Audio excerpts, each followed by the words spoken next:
అన్న Medaram khoa bun viral video గురించి మాట్లాడండి. అది పాపం బాధ అనిపించిందా? ఇక పేద పిల్లగాని దగ్గరికి పోయి ఆయనేదో రోజువారీ ఆయన సొంతది కూడా కాదట కోవా బన్. ఆ కోవా బన్ ఆయన సొంతది కూడా కాదట. ఆయన తీసుకొచ్చి అమ్మి పోతే దాని మీద ఏమైనా కమిషన్ వస్తే ఆ కమిషన్ తోటి ఆయన కుటుంబం బతుకుతుందట.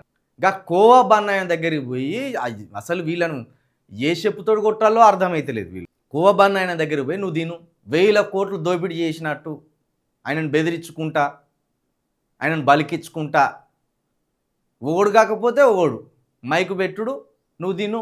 అంతమంది చుట్టుకూడినప్పుడు సహజంగానే ఎవరికైనా కొంత బెరుకు ఉంటుంది, అదురు ఉంటుంది, కొంత ఆందోళన ఉంటుంది. ఇక ఇప్పుడు ఈ స్త్రీలను ఏమనేటట్టు లేదు కదా మహిళలను. ఎందుకు గాబరా అవుతాను మైకు పెడితే, తినుమంటే ఎందుకు గాబరా అవుతానమని ఓ పెద్ద పెద్ద మాటలు మాట్లాడుతుంది ఆమె ఎవరో మరి.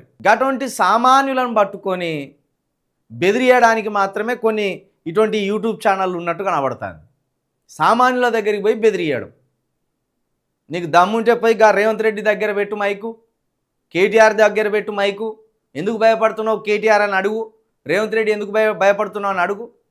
కోవా బన్ అమ్ముకునేది ఆయన దగ్గరికి పోయి ఆయనను బదనాం చేసి ఆయన తీవ్రవాదిలాగా, ఓ దేశద్రోహిలాగా ఏదో చిన్న బండి పెట్టుకొని రోజువారీ కమిషన్ వస్తే బతికే వ్యక్తి మీద వాళ్ళు చేసిన దాడితోటి ఈ సమాజంలో ఆయన పెద్ద తీవ్రవాది అన్నట్టు ఆయన మీద చిత్రీకరించింది.